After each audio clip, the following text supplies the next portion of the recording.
Policy, Analysis and Development Studies. I welcome also Rich Reynolds, General Manager of Microsoft Philanthropies. Philanthropy's vision is to leverage technology to amplify the impact of organizations' achievements to obtain more of their missions.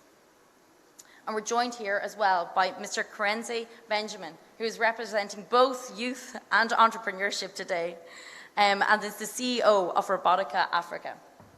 Thank you all for joining today.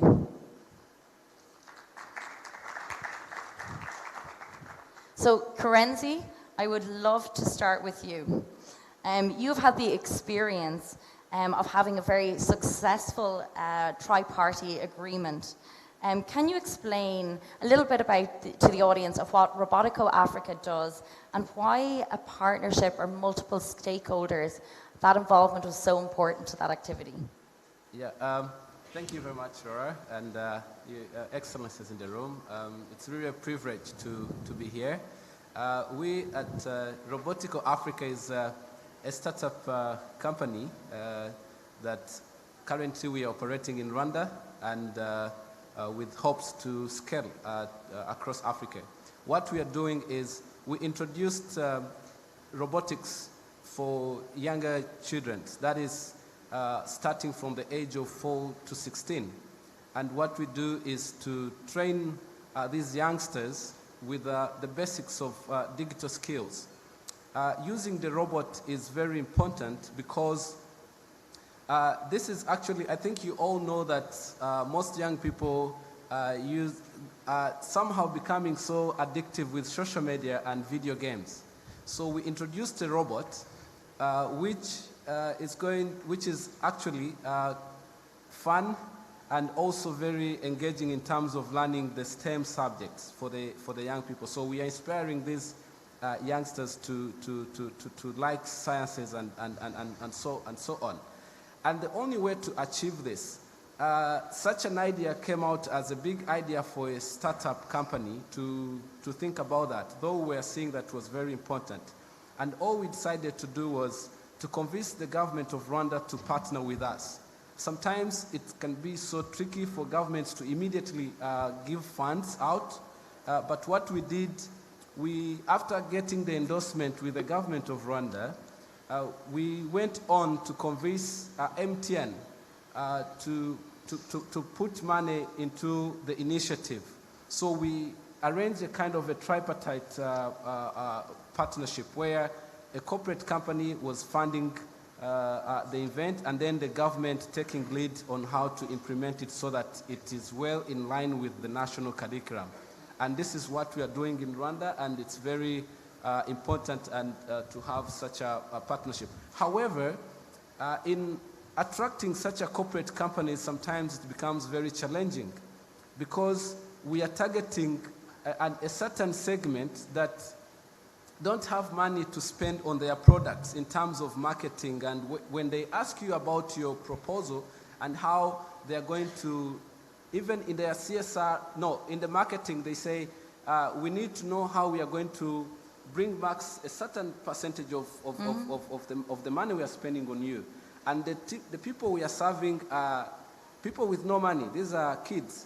And then it becomes really difficult and becomes a hard to sell product. So with doing this, I would like to encourage corporate companies and development organizations to consider such initiatives of startup companies that are actually bigger than a startup and find ways on how we can bring these solutions. Because we as young people, I tend to believe that we do understand our problems and we know how we can solve these problems in order to prepare for the Africa we want. Yeah, that's how I would say. That's absolutely phenomenal work. And definitely for me, school sounds like it's a lot more fun nowadays than when I was growing up. If the children have the opportunity to play with robots in the classroom, that's incredible. And you make a very important point there at the end there that, you know, young people know what young people need to learn as well, right? You also placed an emphasis on, you know, corporate involvement, and I suppose, Rich, would you like to respond to that in any type of way? Yeah, sure. I mean, I can't talk about your specific example, but maybe I'd take a step back and talk about it at a global level, which is good. the nature of my role. I think one thing I would say is the fourth industrial revolution is happening. I don't know if anybody's confused in the room around that. One of my previous roles, one of my teams used to run something called the Executive Briefing Center, where we had corporate customers come to Microsoft to learn about technologies. And I can tell you, hands down, every single organization that came through our doors was going through digital transformation. It didn't matter if it was farming or finance. Every single one of them is going through that digital transformation. And so at Microsoft, we're excited by the opportunity because there's a lot of conversation around AI taking jobs or robotics taking jobs. But actually, if you look at the data, the opportunity and the jobs created is far greater than any of the jobs that will be displaced. One study, I think it was the WEF, indicated that for AI, for example, 133 million jobs will be created and 71 million displaced. So nearly twice as much are going to be created than displaced. But with that also comes the challenge that some people may be left behind, and that's kind of the big risk, I would say, associated with that. I mean, we heard an amazing story from, I'll probably say it wrong, Ola Chile, and the passion is amazing. And what we believe at Microsoft is that while talent is equally distributed around the world and across Africa, opportunity is not. And so our goal is to, specifically within philanthropies, is to reach underserved populations and give them the digital skills so they can participate in the digital economy. We actually have a goal to reach 10 million underserved people across the world and equip them with computer skills so they can participate and get jobs in the digital economy. And so the question, though, I guess, is how do we do that? I think one of the focuses of Microsoft in terms of driving scale is public-private partnerships, and so we are very super excited about the partnership with the African Development Bank. The model that we see that works around the world actually is, in many cases, organizations or public sectors work with Microsoft as a test bed to test out a concept. And so we will typically do a proof of concept, test out a model, and then we'll look to figure out how to scale that. And so the coding for employment is a good example of that. And we have examples around the world, actually. Maybe I'll give you a couple. In India, for example, we're running a program with the Indian Training Institute to target specifically girls. And now that has proven successful for them to find STEM jobs. And so we're now looking at how we scale that through the Ministry of Skills in India. We're working with Japan and Korea on their curriculum, that they're mandating computer science in their school curriculum. And so we're working with them on, well, what should that look like and how does that be effective? And then locally here, in addition to coding for employment, one of the other great examples literally in Egypt is we're working with the Ministry of Communications and IT and the Ministry of Youth in Egypt on a program where we are training the trainers. They have multiple IT and communication hubs across Egypt, and we're working with them to train the youth, to reach out to the youth in digital skills, in soft skills, in business skills, and help them find employment. And so we're excited to partner with them on their goal to reach 5 million youth as well. And so I guess all of that to say is, I would say one other thing as well, actually, because your questions was around how do you get corporates involved.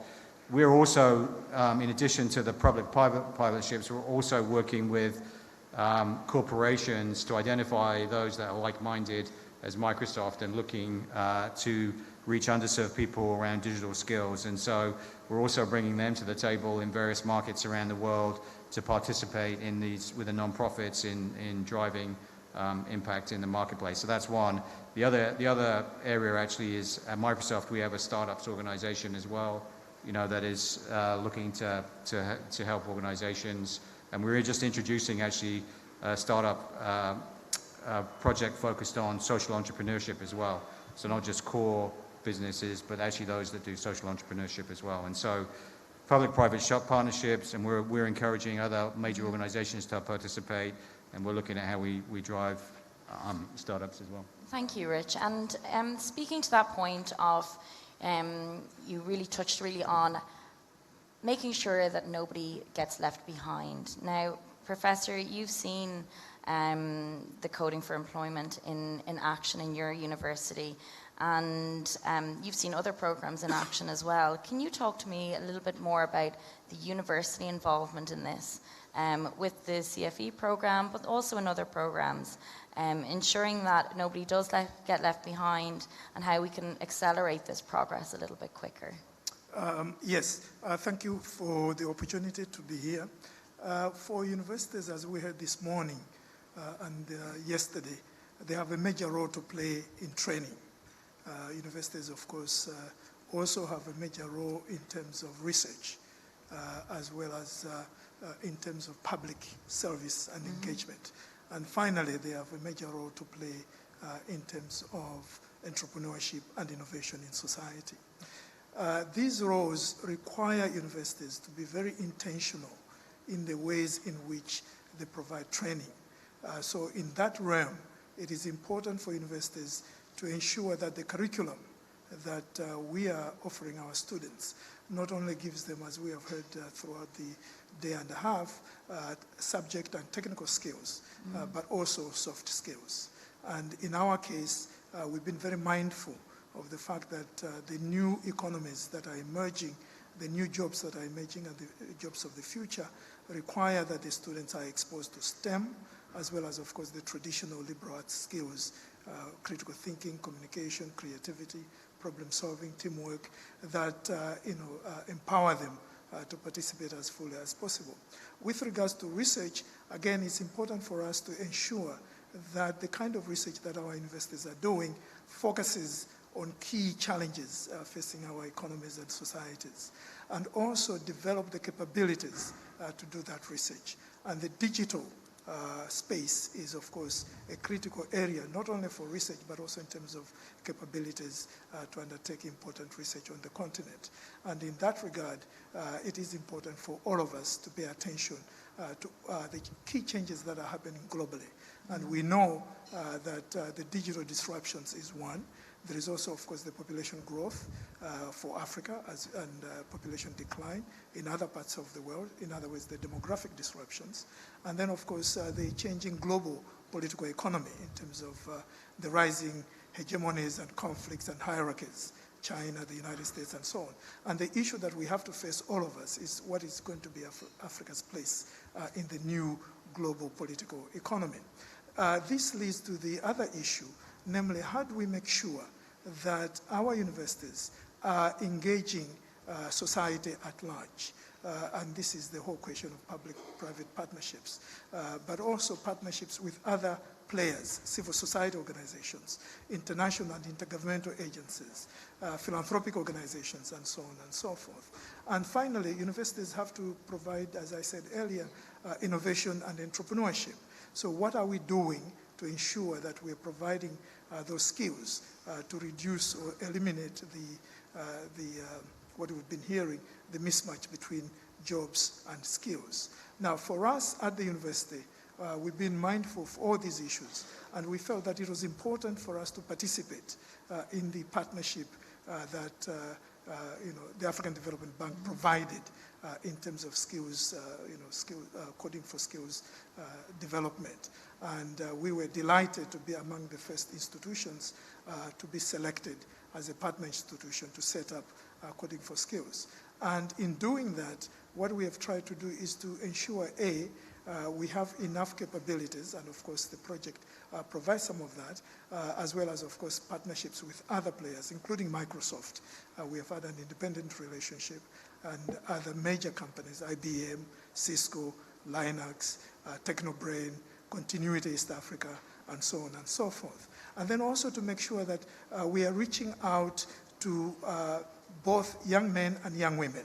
So being inclusive in terms of gender. We all know that young women and women in general tend to be grossly underrepresented when it comes to STEM. And certainly in the digital economy, we need to make sure that we provide enough training for both genders so that the opportunities for our societies are maximized instead of simply focusing on young. So we've been very mindful of ensuring that there is equal representation in the program that we are running. Well, it's very clear for me from what you're telling me as well that it's important to keep an open mind and to listen and to collaborate with multiple stakeholders in those situations. Now, none of this could really be done without the support of policymakers and decision makers from government. So, Honorary Minister, in bringing this all together, and before we turn to the audience in terms of questions, what are the key policies that support skills development ahead of the fourth industrial revolution? Thank you very much. I think it's important to first dispel the notion that government has all the resources that it needs, particularly when it comes to a country like Nigeria with its oil wealth. But I think Nigeria right now is confronted by a bulging youth population, about 1/3, almost 68 to 70 million youth population. And the challenge is very clear. How do you engage this youth productively, either through direct job employment or through entrepreneurship? But of course, what is clearly in the front burner is that of digital skills. We have seen clearly, even from the report of the Africa CEOs, that there are jobs, but our youth are not employable. So the government has, over time, worked with a couple of partners, including IBM. Also, we've had also the Microsoft. They're working with some partners in Nigeria. But on the part of the Ministry of Youth and Sports Development, particularly youth development, there's a refocusing of the agenda to be able to create jobs for our youth. Just on November 12th, the Nigerian government brought its own vision for youth empowerment together with that of the African Union. The African Union designated the month of November 2019 as the Africa Youth Month. And it says, count me in, 1 million jobs. It's based on 4 E's. The first E is education. The second is entrepreneurship. The third is engagement. And the fourth is employment. So we plugged in and launched on our part what we call DEAL. That is D-E-E-L. D stands for digital literacy and skills acquisition. The first E stands for entrepreneurship. The second E stands for employability, and EL stands for leadership and mentoring. Under each of these letters, we have projects, initiatives that are reinforcing. But I'll speak to the first one, digital literacy. Digital literacy for those that are in the vocational area, trying to infuse technology into vocational training. Digital skills acquisition for those that have diplomas and that have university degrees. What we have done is to reprofile and redefine what the youth is. Essentially, when you talk about the youth, people think it's a monolith. It's just graduates and diploma holders. What happens to those that are at the bottom of the pyramid, the vulnerable, those that just went to primary school or even modern school? They form part of the entire youth population. So we're looking at digital literacy at that very low level. Some of them can do coding, but then we could teach them on the vulcanizer on the road, on the side of the road. We could teach them on how to bring a bit of technology into what he does. But I think the biggest project for us is the dy.ng, that is Digital Youth Nigeria, with a goal of providing digital skills for 1 million youth in Nigeria in the next 2 years. When you look at the figure, it's very ambitious. That's what I thought until I came here and I saw that Africa Development Bank is looking at 25 million. So I'm very confident with that number, and I'm sure we can leverage partnerships on that. The whole point being that we have built 45 youth development centers across the country. Most of them aren't functional. The plan is to reactivate at least 25 of these youth development centers, equip them as digital hubs, and then have 250 youth run through a 2-month, 8 weeks program across these 24 centers, and then bring them out through the process, certify them, and also provide them with startup capital. That is something that will start almost immediately in January. I just got appointed about 4 months ago. But also, we've leveraged partnership with Junior Achievement Nigeria. Working with IBM, they are giving us 64 ready to plug in digital hubs across the country. And we intend to leverage on that. Now, our focus really is this: code for employment. We really love that. But then we want to also see where we have cloud computing for employment, app development for employment. We've come together and come up with a medley of 10 digital tools. You make like a very interesting point there. You know, like how do we understand, or how do we get to the part of what are the skills in demand? You know, Yes, and exactly. you know, how do we understand what are those demand-driven skills? And companies are best placed to be partners of that conversation. So, Rich, could I go back to you on that to understand, like, how do you support universities, policymakers in articulating and understanding what the demand-driven skills are in the marketplace? Okay, yep. One thing I would say is the pace of technology is incredibly frantic, and it's increasing. You just got to look at it from a consumer perspective. Like, I'll give you one statistic. It took 18 years for computers to reach 50 million. It took the internet 7 years. It took Facebook 3 years. It took Pokemon Go 19 days. Wow. And so you just see the pace of change is accelerating. And so I think there is, as we talked about, as the panel has talked about, I think there is a bunch of things that need to happen at a policy level. Obviously, if you can get digital skills in the curriculum for the schools, as you folks talked about, then you're on the path to equipping your youth for the environment. I think in terms of understanding or anticipating the needs, you need good listening systems, is what I would say. I think the obvious example, at least from our perspective, is actually LinkedIn. And maybe I'll give you two examples of LinkedIn. The first one is not actually Africa, it's actually Chicago. But I'll give you a sense for the way that we used LinkedIn. We were actually able to use LinkedIn data to find real-time what the opportunities and job skills were required. And we found that there was a shortage of 100,000 cybersecurity experts in the Chicago area. So then we were, as I said, Microsoft Philanthropy's mandate is to reach underserved communities. We were then able to work with a nonprofit called IC Stars in Chicago and create a program where we can train underserved people or underreached people on cybersecurity, and then we work with major corporations, to your point, to then find them apprenticeship jobs. And so we can identify the issue and then work with nonprofits and other corporate partners, public sector partners to fill that. From an Africa perspective, LinkedIn has this partnership with the World Bank where they have actually made available the data so that on a country level or on a city level where there is enough people, you can actually do the same kind of thing and identify where the skills gap, and then either take kind of the action that I talked about or actually even think about policy work. And so one of the examples of the areas that they worked on was in South Africa, where the situation they found, actually somebody on the panel mentioned this, was that actually there was a demand for IT jobs from corporations, or ICT jobs from corporations in South Africa, but actually they weren't being filled by South African people or South African youth. They're actually importing these experts. And so as a result of that, then the South African government was able to start and implement policy change to ensure that they had the right level of skills and the right level of programs. So certainly on a real-time basis, I think real-time data is hugely valuable and important to leverage. Yeah. I think this is a perfect time now to open it up to the audience. So there's been a lot of topics being discussed there. If you could raise your hand and someone will come to you with a microphone. It would really help if you could state your name and to whom you're addressing the question.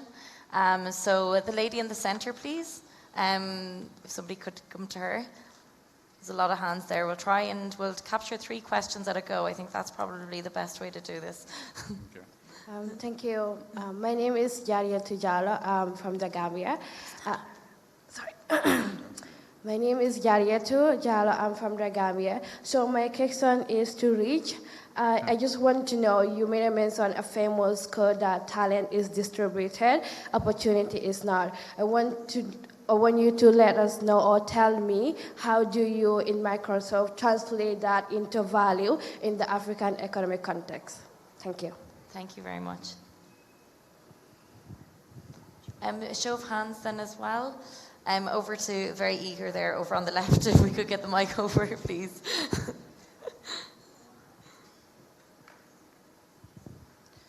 Alors, merci beaucoup. Je m'appelle Sid Mohamed, je suis du Conseil national de la jeunesse du Just one Niger. moment. Do we have a We don't have the. yeah, I need one, and we need You one. also need one. Yes, no. Who's going to?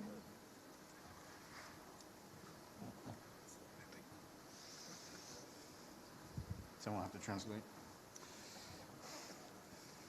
Do you all need mics? So we've got two more.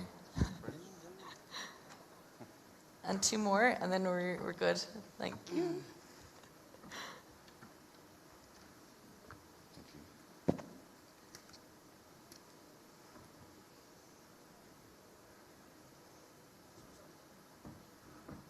Yeah, please proceed. Merci. Alors, donc je disais que je m'appelle Sid Mohamed. Ma question s'adresse à son Excellence, Monsieur le ministre de la Jeunesse et des Sports du Nigeria.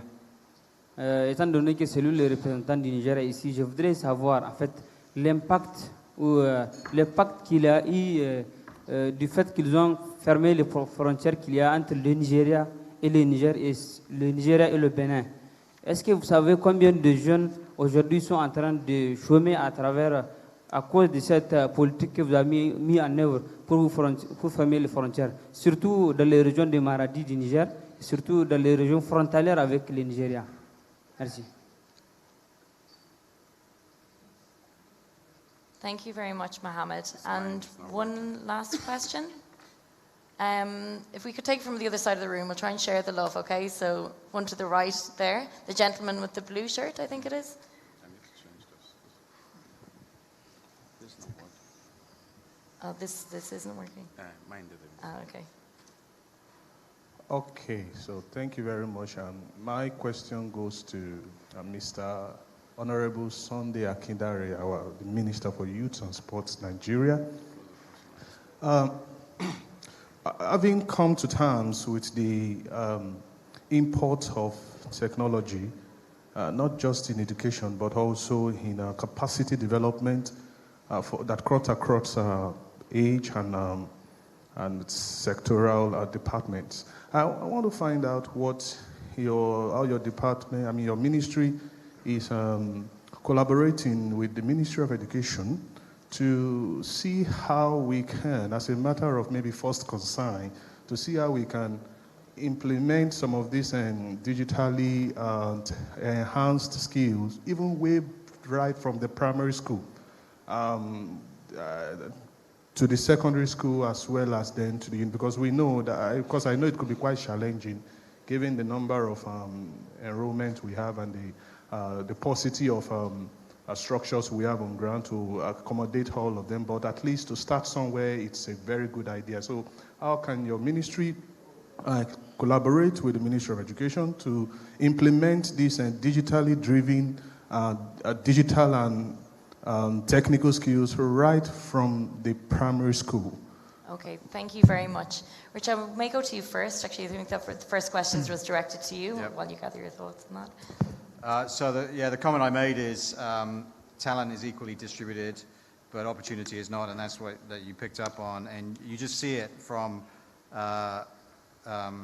Alicia, is that the name? And just the amazing, and I see it all the time. I have one of the best jobs in the company, actually, because I get to, we talk about these big numbers, and we're certainly, our mandate is to drive millions around the world of people, underserved people getting employed and through computer science, but it's those examples and the passion of the people that actually brings it to life. I'll give you three other names. A gentleman called Sabri Mabrouk in Egypt, who was in an oasis in southeastern Egypt. He is now a trainer and a teacher of digital skills. James Maveen, actually from Kenya, he was an underserved person and is now fulfilling his dream as a network engineer. So it's actually the personal stories that bring to life, what we're doing on an individual basis. But let me answer the question. Microsoft's mission is to empower every person and every organization on the planet to achieve more. And the philanthropy's mission, as I mentioned before, our mission is how do we reach underserved people and give everybody the opportunity to participate in the digital economy as every organization goes through digital transformation. So that's our mission. As I said, our specific goal is to reach 10 million underreached or underserved population around the world from a digital skills perspective, and actually provide them the computer science skills to get employment. To answer your question a little bit more, as I spoke about, the model that we've seen works effectively is we do a proof of concept, but really the only way to drive scale is through public-private partnerships. And so that is really the mechanism that we're excited about, which is why we're excited about the Code for Employment Initiative and organizations like the African Development Bank. We're excited to partner with them, to partner with public sectors around the world, in Egypt, in South Africa, Nigeria, because that's really the way that we can take these programs that we know are effective. We can bring the curriculum, we can bring the technical expertise, we can bring the skills, and then help scale out much more broadly so that we can meet some of these ambitious goals that we all have to ready the youth.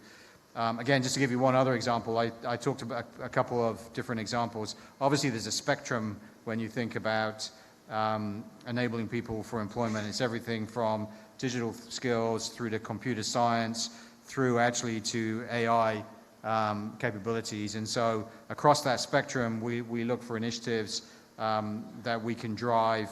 And in many cases, we'll start with digital skills like in Egypt, and then we'll add in computer science and then add in AI. In fact, one of the conversations we've been having this week is we have a great example around the world, actually in France, with a nonprofit that has, we've jointly developed a Microsoft AI school and curriculum.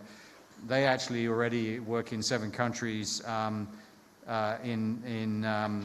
Africa. Actually, Nigeria is one of those. But they don't yet do AI, and so just as another example, we're looking at then how do we bring a model that we have piloted in France. We've worked with the public sector in France. We've brought organizations, major corporate organizations, to come alongside and help fund and bring this. And how do we bring that model to Africa? And so it's just another example across the spectrum of digital skills, computer science, and AI. How do we bring models that work and then expand them and scale them across Africa to reach the youth and enable them to, in some cases, actually leapfrog technology that we know is coming. Thank you, Rich. Thank you so much for that contribution. To you, Honorary Minister, you had a couple of good questions there. Thank you. Thank you very much. I think the second person who asked a question, I had him say Nigeria. My stuff wasn't working. Mohammed, So perhaps afterwards you could can- address the question, okay? Perhaps afterwards you can speak directly? Yeah. Okay, maybe. sounds good. Could you address But let me this take question? the last question. Very often we wait for government policy alone to drive whatever plans that we have. But then there's a greater emphasis on public-private partnership, not just for infrastructural projects, but also when it comes to education, especially when we live in a digital economy. But I'll give an example of a private initiative that is currently perhaps going to go into our educational policy. On November the 18th, the AI book for primary schools, artificial intelligence book, and AI book for secondary schools was put together and launched by a private NGO. Now, that's where to start. This private initiative has caught the attention of government. The Education Ministry is looking at it, and we want to see how we can bring that to be part of our education policy. Of course, you know the history of our education policy over the years has changed. We've changed from 622 to 33, back and forth. But I think now it's about the content, not the numbers. We have to infuse technology into whatever curriculum that we bring up for our schools.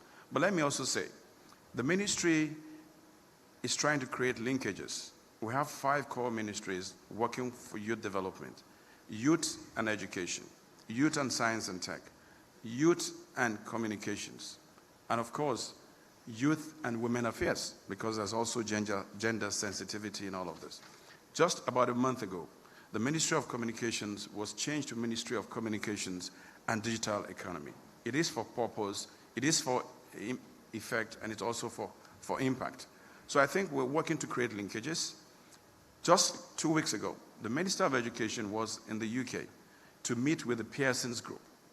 If you know the Pearson's Group when it comes to education, technology, digital economy, you know that you really want to work with them. We're trying to look at the plans, the models they have. And we're taking a cue from Thailand.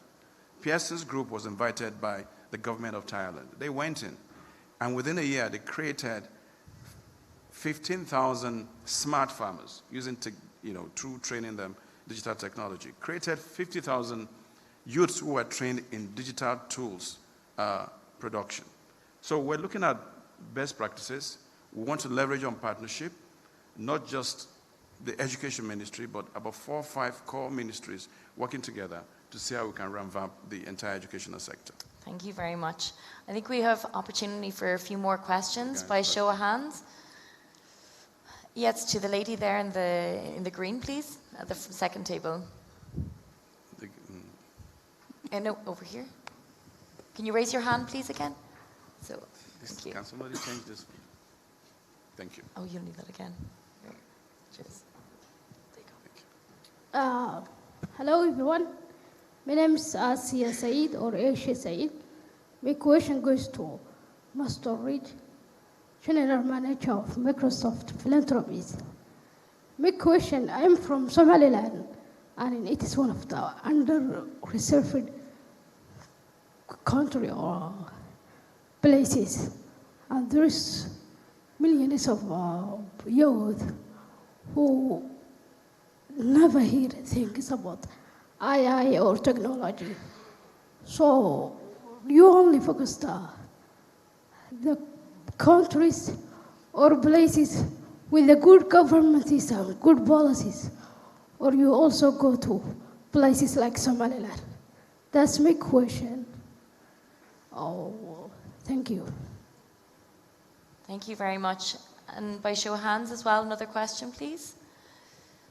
There's one to the rear of the room. Actually, there's 2 there. Do you address the I can't really see a lady there at the back?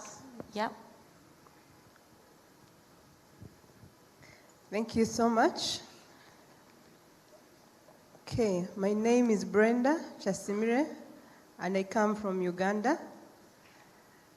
The discussion is very interesting, and I want to bring a new perspective because I am a human capital specialist, and I look at this very differently.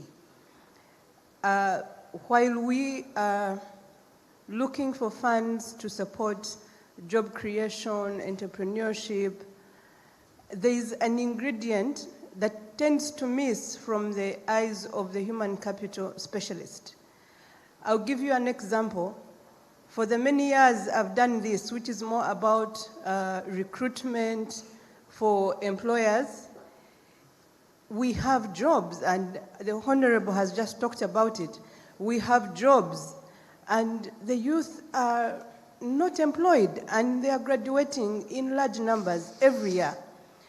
You conduct a selection, and at the end of it all, you need to search further to find a candidate out of the various CVs that you've gone through. So there is a big problem. I want to suggest that we, as much as we want to create this employment in terms of entrepreneurship, we need to support the entrepreneurs with a workforce caliber that can help them to expand, to grow, and to also handhold others. This workforce caliber, the ingredient is more on development of the soft skills, the work attitude they have, the ability to demonstrate results when they are working for these entrepreneurs, the ability to think in the interest of the entrepreneurs so that these startups can actually grow. I am suggesting that as we currently work urgently to build a workforce for the entrepreneurs to grow, we also need to partner with families that, you know, talent is groomed from a young age. Many times we look at changing it when it's already, you know, conditioned to certain behaviors. There are already attitudes already built as they are growing up. Yeah. Brenda, I think that's a fantastic question, and I think that's really speaking to how students are developed for the demand, the marketplace, correct? Yes. So I think that's perfectly pointed to you, Professor. Would you be able to address Brenda's question there? Yes, I think you have identified a very important problem. The Inter-University Council of East Africa, for example, shows that more than 50% of the graduates we churn out of our universities are unemployable.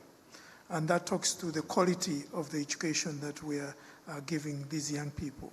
So the first thing is to ensure that we are providing, as you rightly said, not only the content knowledge, as I said earlier, and technical skills, but also the soft skills.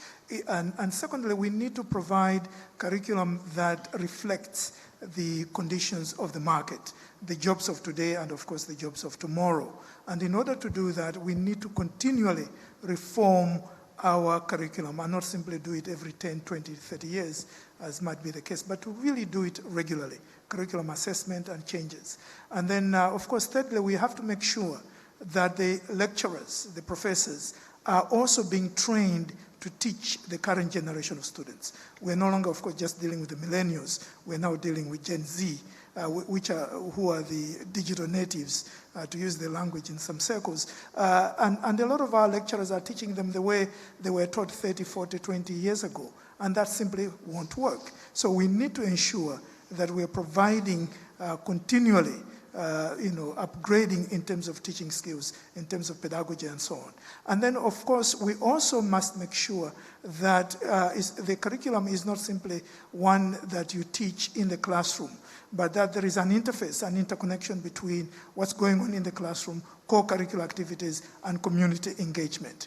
And you have to have active learning, you have to have experiential learning, you have to have work-based learning, you have to have community service, you have to have, internships for the students. Because unless that happens, they will have all the theoretical knowledges and not be able to provide the kinds of skills that employers are doing. So we as educational systems have a lot of work cut for us. There is a joke that says that sometimes it's easier to move a grave than to change universities. But we need to be much more nimble, much faster, because the world is demanding that we do that. If we are not careful, our educational institutions are going to go the way of dinosaurs in terms of being overtaken by digital technologies. Today, knowledge is not something that only belongs to the teacher. Any kid has knowledge right in their palm. In terms of their iPhones and so on and so forth. And in order for us, therefore, to provide the kinds of skills, the kinds of knowledges, the kinds of mindsets for these young people, we need to change the way we teach. He talked about the changes, rapid changes in technology. IBM estimated recently that while information globally is doubling every 13 months. And before it used to take decades. And before that, thousands of years. Very shortly, information will be doubling every 11 hours. What does that mean for higher education institutions and educational institutions in providing skills, knowledges that are relevant, not for the last 40 years of some of us, our lives, but the next 40 years of these young people's lives? Thank you, Professor. I think that's a great answer to Brenda's question. Karenzi, did you want to add to that? Yes. I think there's something that, thanks to Brenda for bringing that topic as well. There's something that I would also like to echo and to bring to the attention of policymakers and heads of corporations that we as young people looking up to have these things sorted. It is evident that in the context of Africa, we are under a certain sort of pressure where we have a lot of opportunities coming in the middle of challenges, and we end up not knowing to do or not knowing what we have to do first and what we have to prioritize. Because, yes, the issue of youth unemployment and lack of skills to meet the job requirements, it's not something new. It's something that has been there. And with trying to find quick fixes of strategic problems we have, we are going to graduate with all these young people that are not able to meet the jobs, they're not competent enough to meet the job requirements, and we'll be graduating young people coming into. So we need to take a pause sometimes, I believe, so that we can start from scratch by training these young people. With the digital era, very soon, you know this, in primary and high school, students tend to say, me, I'll do law, I'll do economics, for that reason I don't need to study mathematics. And others will say, for me, I'll do social sciences and social development, for that reason I don't need to learn about other physics or sort of sciences. But in actual sense, as we enter this digital era we are in now, digital literacy, digital skills is going to be a necessity for everyone. And that's why I think to train the mass, we need to start from basic education. And this is how we are going to get into solving the problem. And the other thing, the training we are giving in terms of developing software developers, this is good, if you agree with me, Rora. This is good because when we train, I've seen in my company we have been training junior software developers. And when we train them, they go back and turn ideas into products, which go into the market and compete with big software development companies. And they go look into administrative challenges, and they turn these administrative challenges into solutions. This is what we are doing to create jobs. Otherwise, if we don't do it balanced, I know nothing should come at the cost of the other, but we need to create a balance in what we are doing. That's fantastic. Thank you for that contribution. In the effort of time, Rich, would you be able to very quickly address the question that came earlier? Yeah, let me add one comment to yours first. Rich, now come on. And then, like, I 100% agree with you. And actually, when the programs we roll out, we focus on digital skills, but we also focus on soft skills and business skills, and actually employment skills as well, because many people don't know how to do a CV or get a job. So that's a key focus. The only other comment I will make is there also needs to be a change and a focus on lifelong learning, because the pace of technology change, the job that like the WEF did a study and they said 54% of jobs worldwide will need to be reskilled or upskilled and be tech-enabled. You can guarantee the job in 10 years will change again, and so there needs also to be a cultural change and a focus on lifelong learning. To answer your question very quickly over here on Somalia, I think the question was, can we come and scale to Somalia? Gada is the regional lead for Microsoft Philanthropies for Middle East and Africa. Anybody has questions on the programs that we're running in Middle East Africa and they want to solicit Gada, meet Gada, and she is more than happy. And then the only other comment I will say in a second, maybe this is a good segue, as part of the Coding for Employment, we've run in-person training. Today we're going to launch an online platform that will scale across Africa. So that's certainly one of the ways that we're also enabling youth to get training in digital skills. So that was the ultimate spoiler alert from Rich, but that's okay. Was I not supposed to say that? Okay. But I think this is a great way to wrap up the panel. Thank you so much for joining me on stage today. It made for an incredible discussion. Thank you for sharing your thoughts, for the incredible questions from the audience as well. Thank you so much. It just really goes to show what can happen when people from multiple stakeholders come together to achieve something. So I'll invite Tapira back on stage to conclude the session.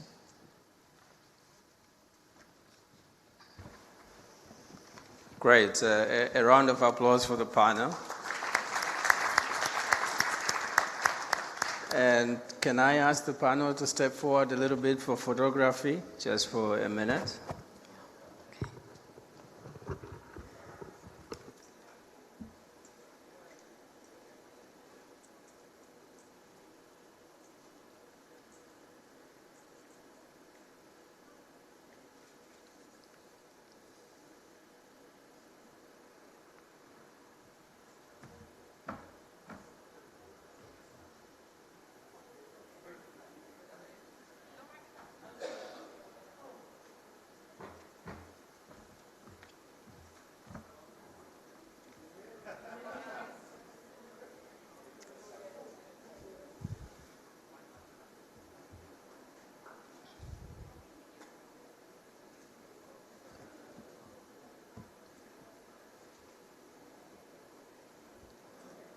Okay, very good, thank you. Can I ask Rich to stay behind, and the rest of the panel can take a seat? Thank you very much.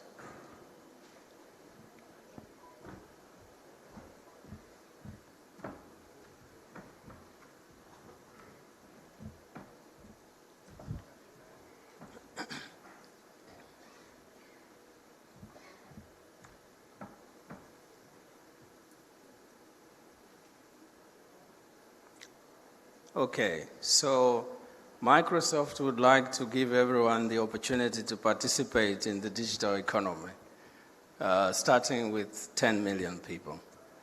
The Africa Development Bank has set a target by 2025 to create 25 million jobs for young Africans. And that is the mutual interest that we have. And Coding for Employment was the beginning of our partnership. So today we want to launch a platform, and I'm going to invite Rich to talk a little bit about this platform, and we will unveil it for you. Thank you.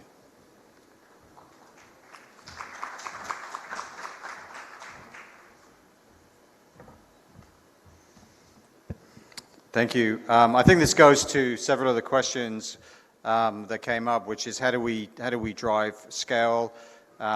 I talked several times about talent being everywhere, but opportunity being not. How do we provide the opportunity? And so today, as part of the Coding for Employment program, we're announcing the Coding for Employment digital platform. And essentially, what this does is it provides access across Africa to digital skills, to employability skills, to soft skills, so that somebody can access it anytime, anywhere from their choice of device. One of the things that underpins the platform actually is that it was specifically designed for mobile and low bandwidth environments. In fact, the development team that developed the underlying platform that this sits on was actually from India, and so obviously they face very similar challenges in some of the rural areas of India. And so the platform that the Coding for Employment digital training platform sits on is very much designed for the kind of environment that provides very broad access and very broad scale across Africa.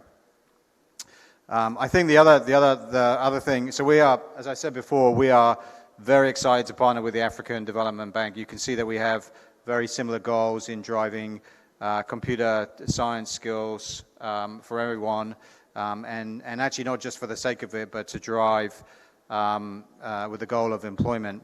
What the platform also enables is it's not just a digital skills platform, but to the comment in the back of the room, actually enables any kind of training that we want to provide provide the youth. And so that's digital skills, that's soft skills, that's business skills, any kind of training that the platform will enable that, so that we can really give rounded training to the youth and enable them to find very compelling jobs. In order to reach the goals that we have, the 25 million that my colleague talked about, we really need to think in new ways and be innovative in our approach. And so the Coding for Employment program, yes, it will have training in schools, but again, the way that we can also complement that and drive scale is through the Coding for Employment digital training platform. And so we're very excited.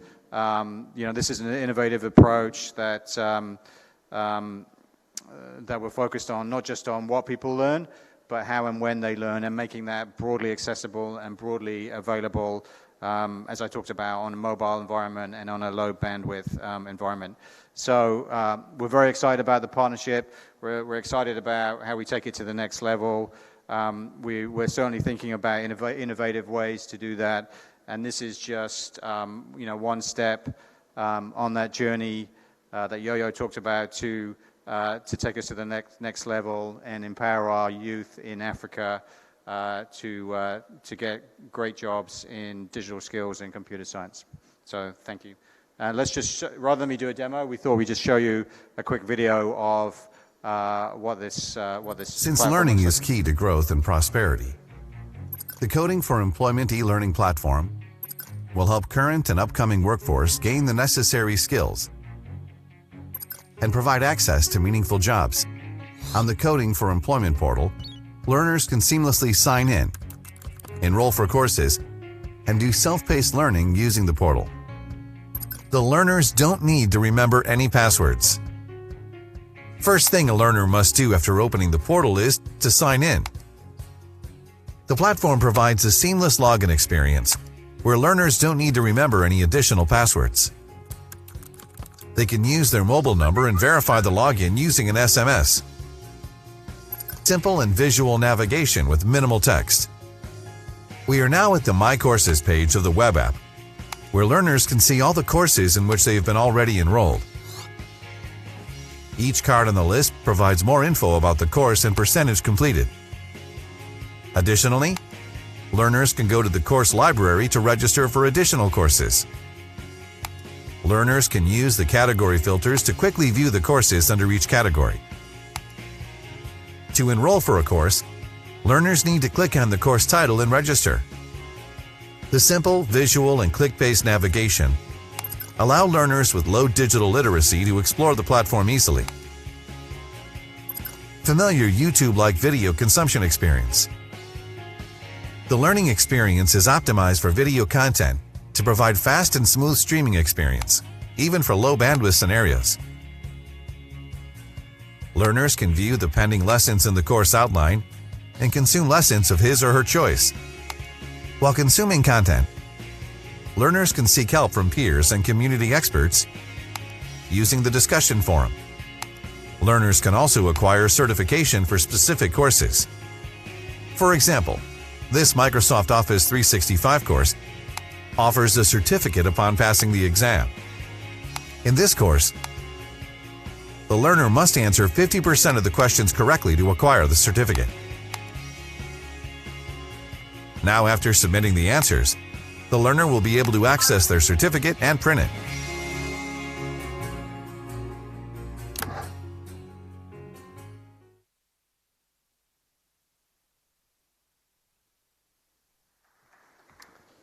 Can I invite the bank team and Microsoft team that were behind this product? Thank you.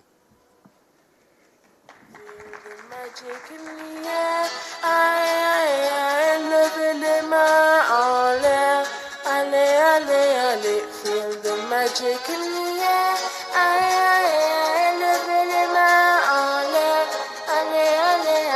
Feel the magic in the air. Magic System, Red One, Chonky.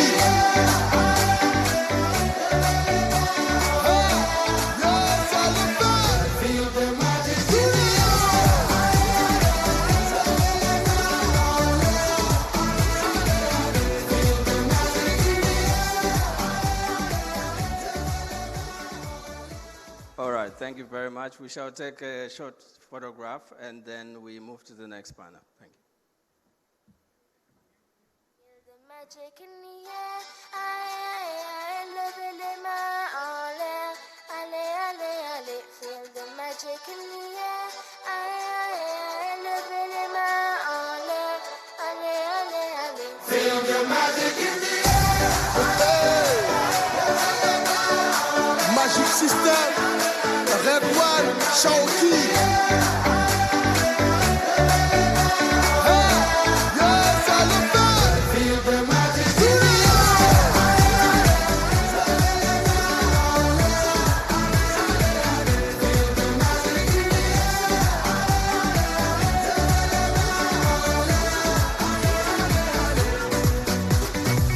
Comme d'habitude on est calé,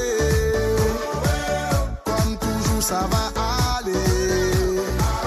On te met l'ambiance à gogo, tous ensemble on fait le show. On t'invite à la magie, y a pas de raccourci. Oublie tes soucis, c'est bien faire la folie. On t'invite à la magie, y a pas de raccourci. Oublie tes soucis. Oh, oh, oh, oh.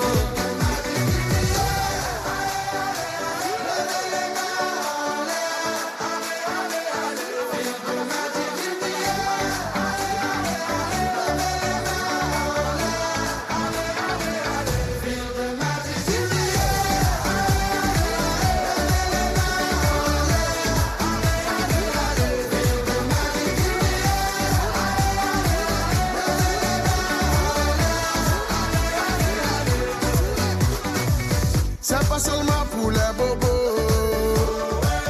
nous on vient dans nos mambo. Mon ami, si tu as le niveau, rejoins-nous pour t'enjailler.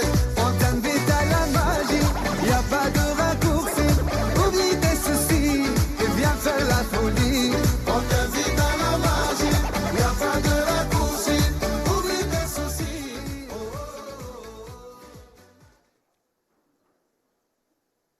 Now we are moving into a very exciting session, the final session for today, but certainly not least.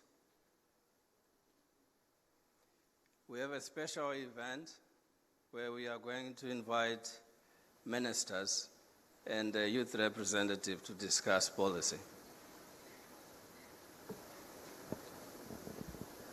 May I again call upon the Honorable Minister Sande Dare, Minister of Youth and Sports in Nigeria.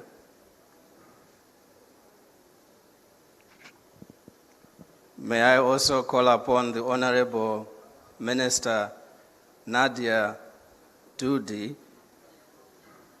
Minister of Youth and Sports from South Sudan. Finally, can I call upon Monique to come and represent young people?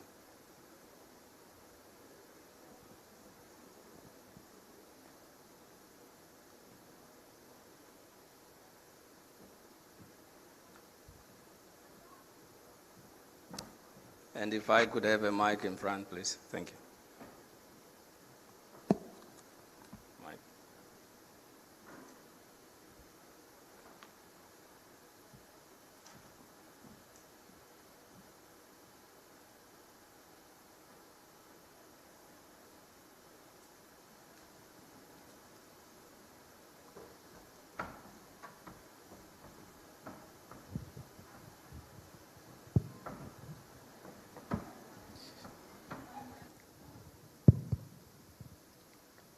Honorable Ministers, welcome.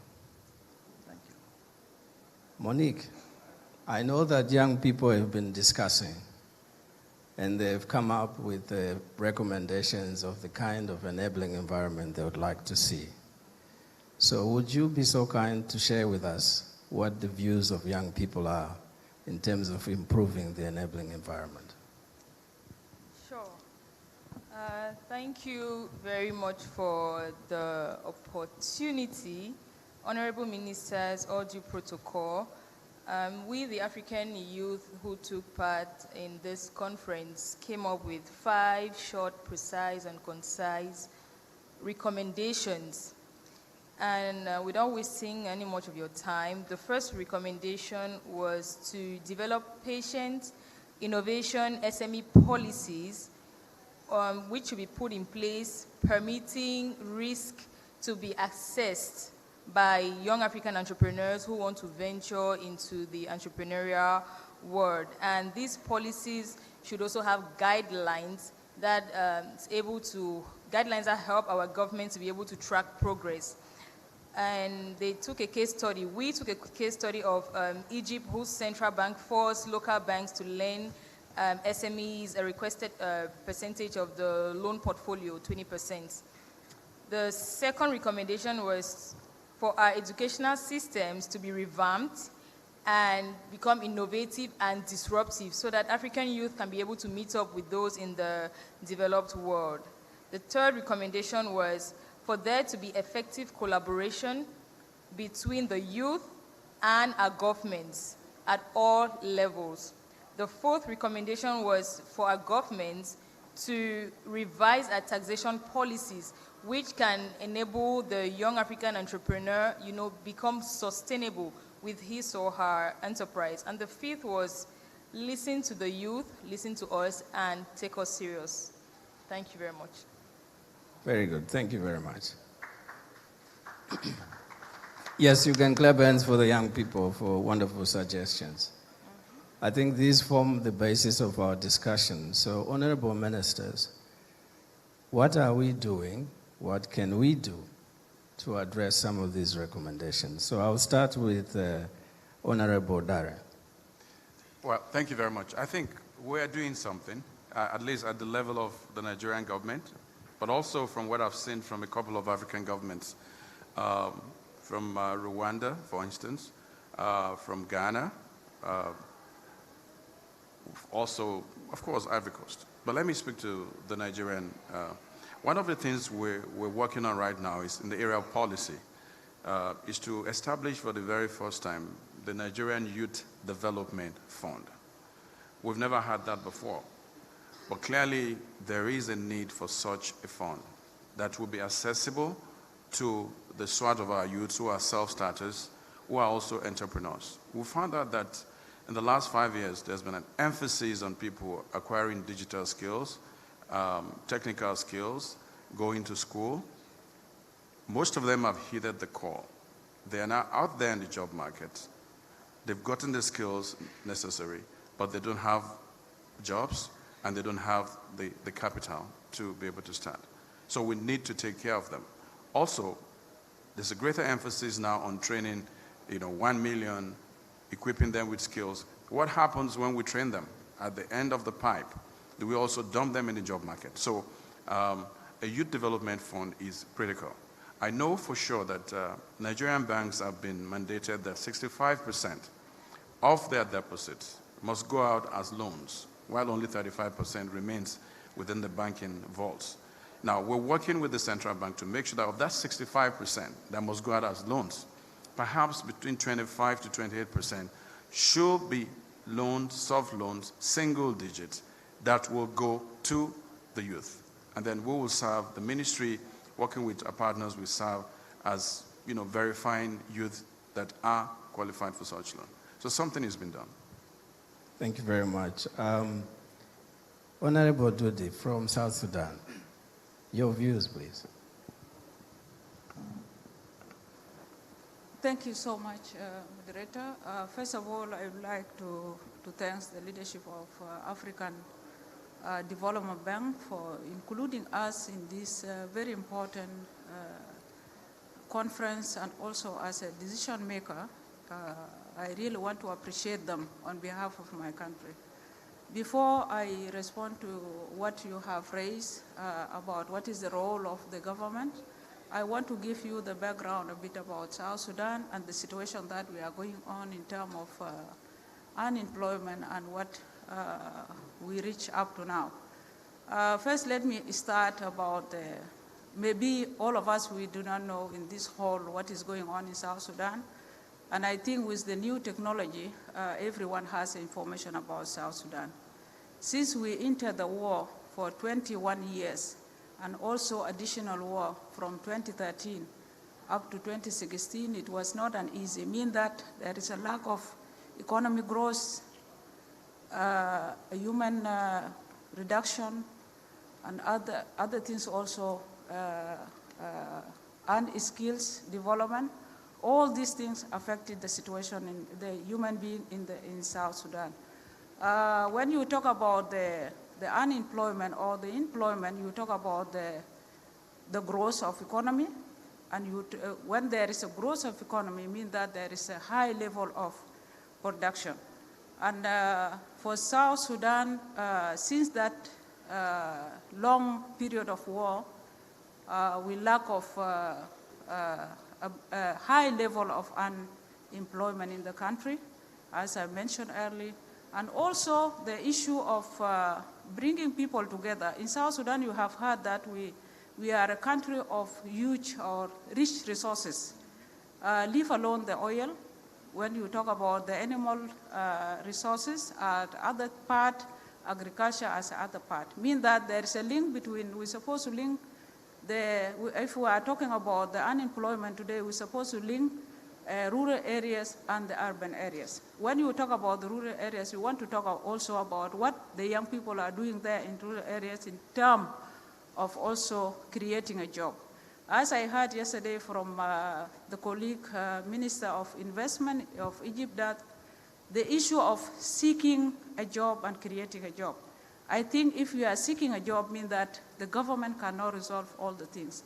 The important thing that the government can do, it is a stability of the economy in the country. It's related to stability and peace in the country. I think in my country, what we did, even all this time that we are just operating under the conflict, we also created, we have a youth development policy, which is South Sudan Youth Development Policy, address the issue of unemployment. But the implementation also is something related to the situation that the country is going on. Also, the peace, the current peace, when we signed a peace in 2013, we also, the peace agreement addressed the issue of entrepreneurship to the young people in South Sudan so that we can fill the gap of unemployment in the country. It is also something that related to the implementation, but the most important things that the government should do and want to encourage everyone. As a continent, if we are talking about the African continent, mean that it is a link between people to people. If it is linked between people to people, mean that we must think not only at the level of South Sudan, we need to think at the level of continent. Because when I'm talking about the unemployment or employment, in South Sudan now, South Sudan has become an open space for everyone in Africa.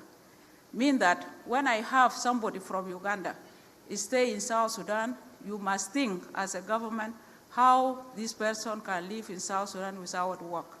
This is that I really want want everybody to think about that one. When South Sudanese in Uganda just relaxing there without work, mean that there is something related to the life. And all these things without employment mean that they are more criminal in the country. And our case is long. If I'm talking about the cases that is going on to South Sudan is long. But as a government, it is our role to put the policies in place. If we are talking about the policies, I just put the few things in place. If we want really to make sure that the issue of unemployment is really adapted or resolved or reduced in our continent, we need to think about monetary policy to boost the aggregate demand. Other thing is a fiscal policy to cut the taxes to boost also the aggregate demands. Other things is a skills, which is training, is very important. And also we think about geographical subsidy. As I've talked about the background of rural areas. The rural areas, we have resources, we need also young people to work and also to get their livelihood. I'm really excited about this meeting, and I have a lot of things to say, but it's not a forum that we can say everything as a politician or a decision maker. But I want to urge African Development Bank to make sure that he gives the time to the awareness to our people in the country. Thank you. Thank you, Honorable Minister. Honorable Peter Bema, you are a minister as well as a young person, which makes it very interesting. So what are your views, being a young person who's also now a policymaker? Thank you very much. And I'd like to thank the African Development Bank for this opportunity afforded us to come here and share our views on these very critical issues affecting our continent. At the Ministry of Youth and Sports of Liberia and the government of Liberia, we have similar situations, crisis as South Sudan face or is currently facing.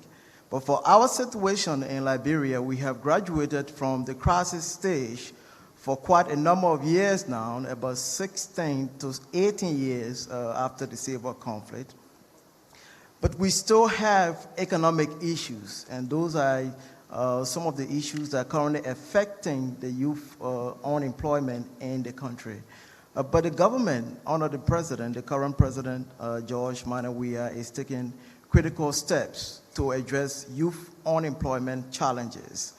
Quite recently, sometime in 2018, one of our TVET institutions graduated 2,709 young people. And so the minister said to me, what are we doing about these 2,709 young people that we have graduated today? And I said to him, Minister, before these 2,709 students that we have graduated today, there have been thousands of other young people that have graduated in the past. So what should we do now? Let's try to get, there was no data bank, there was no trace of study, there was no information about students that have graduated in TVET. So I proposed to my boss, and he accepted, that we called a graduate meeting in TVET. And when we called the meeting, in less than 5 days, we saw a convergence of more than 5,000 young people at the Samuel Kanyando Sports Complex. These are young people who have graduated. They have one skill or the other, but since their graduation, they have gotten no sort of employment at all. So we gathered them, spoke to them. We called the ministries of public work, the ministries of housing, and all of the public policy makers that are involved with employment, and some of the bilateral partners as well. How do we help these young people gain some gainful employment? Because that issue is very, very, very critical. So we started that by taking their information. That was the beginning of the trace of study. We took down the information, and as a result, we are beginning to place some of these young people in different jobs, people working on the roads in the country, people working in construction, electricity, and different form of jobs in the country. And we are happy that there are still, even though we are doing that, but there are still many, many more young people that are left to be employed in the country, and we are eagerly looking forward to funding from multilateral institutions like the African Development Bank, which is also partnering with us in some of our programs to ensure that these young people get the necessary entrepreneurship training and to enhance their ability to make their own business, and also to be employed in other sectors of the economy. Because one thing that is worth noting also is that we cannot just take money and give it to young people in terms of creating entrepreneurship. If we do not create the entrepreneurability of those young people, get them trained, business management and skills development and all of those things that come with entrepreneurship, whatever 500, 1,000, 10,000 you give to them will come back to you at a zero balance. So it's very important that as policymakers, those programs that we put into place for young people are programs that will affect their lives in a very sustainable way. One thing that is also worth noting is the fact that after the civil crisis, the technical and vocational education sector in the country became so fragmented in the country. And you have different institutions giving different certifications in a very fragmented way. And that kind of situation creates room for training more young people who would not have the skills relative to the demand that is in the economy.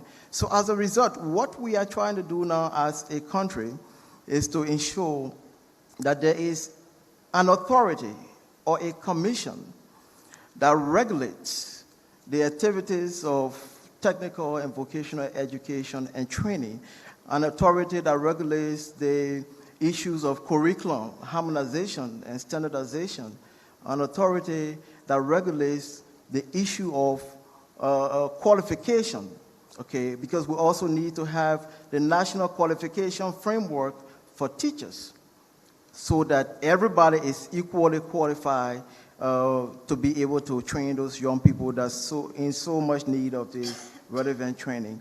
So one of the issues that have been a bottlenecks, especially in terms of setting up such a commission, is the issue of funding. We have spoken to the national legislature of the country because for such a commission to be established, the national legislature has to firstly pass that into law. And one critical question that comes up is funding. We all know the economy of the country and how things are on a slope that is sloping at the moment. And we are hoping that the president and the government can work together along with bilateral partners to help us in lifting our economy up. There are critical issues, especially youth unemployment, that we need to look at. So I would like to just stop on that and then take questions later. Thank you, Honorable. Your Excellency Mpendolo Dlamini, what can we learn from Eswatini? Thank you very much for this opportunity. I may convey my greetings from the substantive minister who was not able to be here, so I'm standing in her shoes. The government of Eswatini has a number of initiatives in place trying to address the issue of unemployment and job creation. We have the Youth Enterprise Fund, where young people between the age of 18 to 35 are eligible to submit their bankable business plans. During the process, once you submit, you go through an incubation process. Once you go through the incubation process, then there is a team that comes in to assist you to set up your business.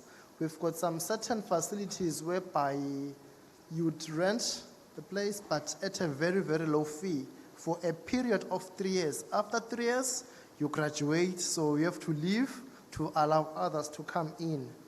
We also have some initiatives focusing on promoting young people to do agriculture commercially. For an example, government is financing the Women Farmer Foundation. I'm happy that one of the winners who has benefited from this foundation is here, Ms. Philile Dlamini. I think she's sitting somewhere there. She could share the experiences of being a young agricultural entrepreneur from the Kingdom of Eswatini.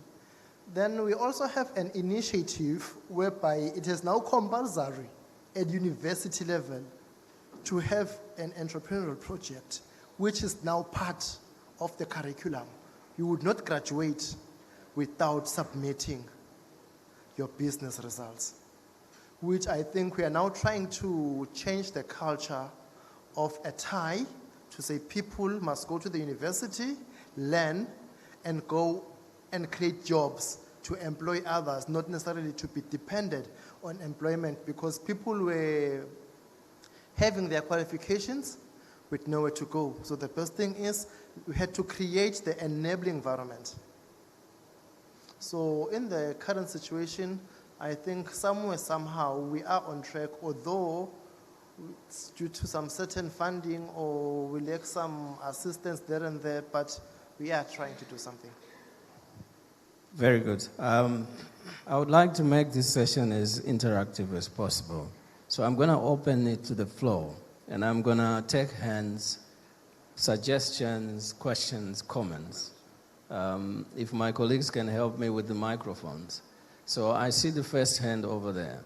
I'll take 3 questions and give honorable ministers the opportunity to react. 3 questions at a time, maximum 2 questions per person. Thank you. Honorable ministers, good evening. My name is Dr. Jean-Louis Tang. I'm from Cameroon. My question is really geared to all the ministers in their effort to help the youth create employment. I'm wondering, what is it that your government is doing to increase ease of doing business? Because looking at the rankings, the first African country in the top 50 is Rwanda, right? And it's the only country in the top 50 in Africa in regards to ease of doing business. And we all know that when it comes down to people wanting to invest in a country, the first thing they look at is how easy it is to do business in said country.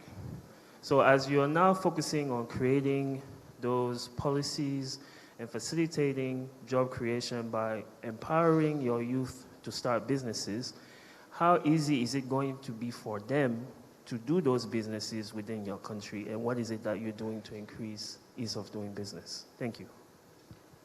Okay. Second question to the lady, please. Well, I'm shocked. To all the ministers, because I'm a diasporan African, I just wonder to what extent there is robust and meaningful partnership with diasporas from your country to, connect. People talk now about brain gain. Are you interacting with the diaspora in these ways to, partner, to advise, to mentor, to contribute somewhat to many of the initiatives that you have ongoing? Okay, second lady in black, please. Thank you. My name is Crystal Simeoni from Femnet. I'm Economic Justice Lead. I would like to ask the Minister from South Sudan, in a country that has over 70%